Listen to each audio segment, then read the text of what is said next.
तो लाखों लोग सोमनाथ मंदिर में आड़े पड़े थे कि दुष्ट आ रहा है, भगवान बाहर निकलेंगे, अभी सब कुछ खत्म हो जाएगा। होद हवन चल रहा था, पूजा चल रही थी कि अभी ये जो दुष्ट आया है इसको भगवान बाहर निकल के खत्म कर देगा। वो अंदर आया, सबको हराते हुए, कत्लेआम करते हुए मंदिर के अंदर घुसा। सोमनाथ में एक मूर्ति बीच में लटक रही थी। उसने कहा ये क्या अजूबा है, पता लगाओ।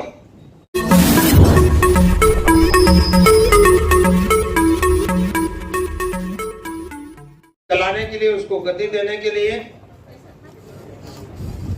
हमें हमारे इतिहास को खोजने की आवश्यकता पड़ती है। जो लोग अपने इतिहास को नहीं जानते हैं या समझने का प्रयास करते हैं, वो लोग अपनी आने वाली पीढ़ियों के साथ धोखा करने का काम करते हैं। क्योंकि इतिहास के आईनों में ही हुक्मरान होने की जो शक्ल है वो उसी आईने के माध्यम से आपको पता लग सकती है। अभी हम लोगों ने देखा कि भारत की आजादी से पहले इस देश में जिस कम्युनिटी की हुकूमत थी, जिस देश की हुकूमत थी, उसके बारे में हम लोगों ने समझने का प्रयास किया तो हमको ये पता लगता है कि अंग्रेजों ने इस देश के लोगों को गुलाम बनाने का काम नहीं किया, बल्कि इस देश में जो लोग हमारे प्रताड़ित थे उन लोगों ने, वो लोग ईसाई धर्म की ओर चले गए और जब ईसाई धर्म की ओर चले गए तो वो लोग ईसाई हो गए और जब ईसाई बन गए तो उनको कहीं ना कहीं ये महसूस हुआ कि हम लोग नीच नहीं हैं, हम लोग ऊंच बन सकते हैं। और ज्यादातर इस देश में अंग्रेजों के आने के बाद जिन लोगों ने ईसाई धर्म को स्वीकार किया वो इस देश में जंगल में रहने वाले जो अछूत कैटेगरी के लोग थे, आज की तारीख में जो शेड्यूल ट्राइब माने जाते हैं, जंगल में रहने वाली जातियों ने ही ज्यादातर ईसाई धर्म को स्वीकार किया। इसलिए जो शेड्यूल ट्राइब है, संख्या के मान से जब हम देखते हैं तो इस देश में जो 8% लोग हैं, 8% लोगों में से आज की तारीख में हमको ये महसूस होता है, ये आंकड़ा कहता है कि 3% लोग आज भी, 8% में से 3% लोग आज भी ईसाई धर्म में अपना जीवन यापन कर रहे हैं। ये उनकी मजबूरी है या इतिहास की जानकारी नहीं होने की वजह से हमारे लोग आज, जिनको ये लगता है कि ईसाई धर्म में हमको मान सम्मान मिलता है, तो वो लोग उस ओर निकल पड़ते हैं। आज भी देश के अंदर ईसाई धर्म में धर्मांतरण चल रहा है, ईसाई धर्म को लोग स्वीकार कर रहे हैं। अभी पिछली 18 तारीख को मैं कुछ ईसाई धर्म के आदिवासियों के बीच में शिवपुरी जिले में था। जो उरांव जाति के लोग हैं वो बड़े पैमाने पर मध्य प्रदेश के कई कोनों में नौकरी करते हैं और उन्होंने ईसाई धर्म को स्वीकार कर लिया है। जब इतिहास की जानकारी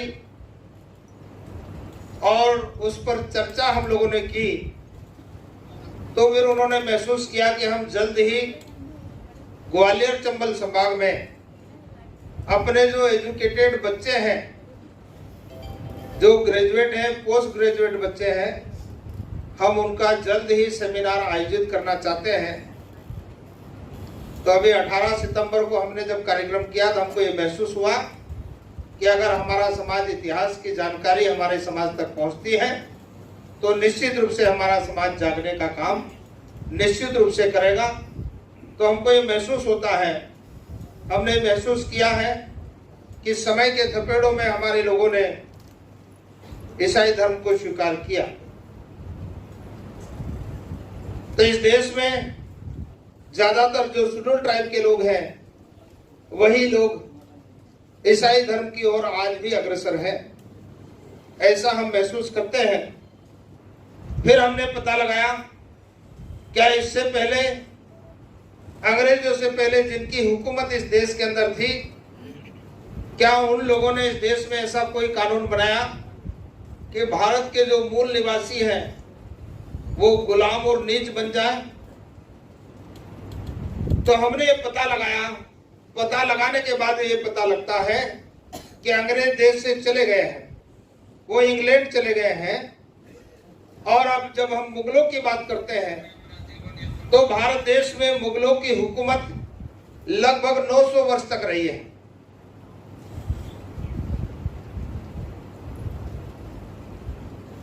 अंग्रेज 347 साल में वापस इंग्लैंड चले गए। भारत में जो ईसाई हैं वो भारत के मूल निवासी लोग ही हैं जो धर्मांतरण हुए हैं।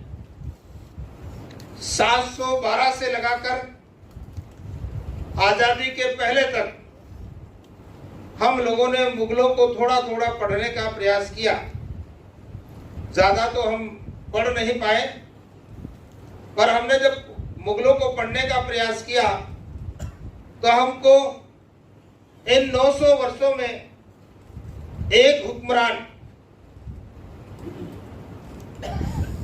जिनका नाम अकबर है,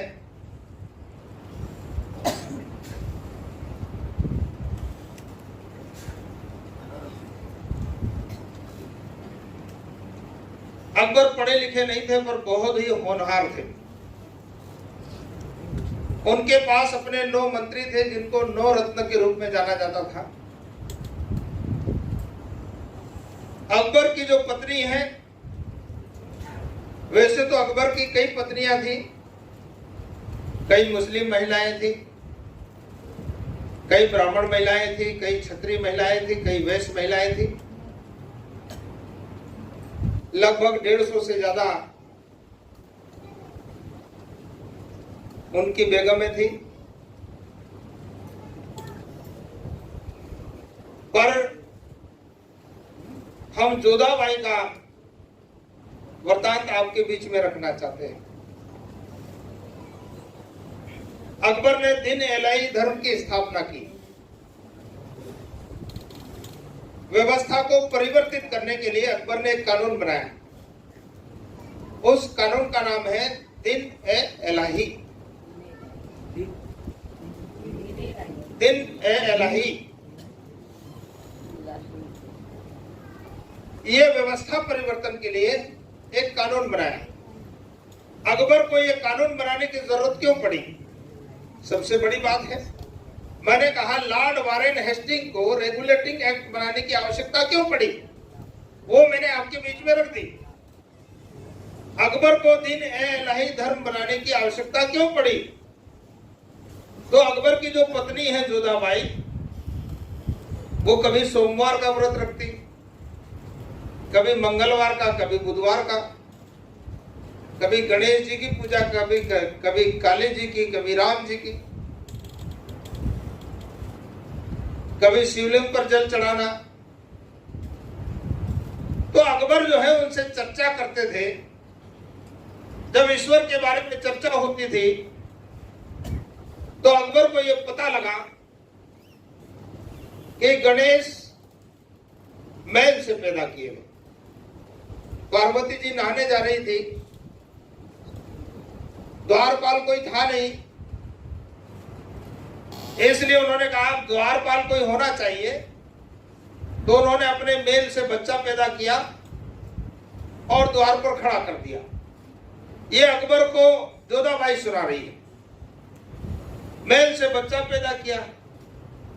ये शंकर को मालूम नहीं था ये जो दरवाजे पर खड़ा है ये मेरा लड़का है।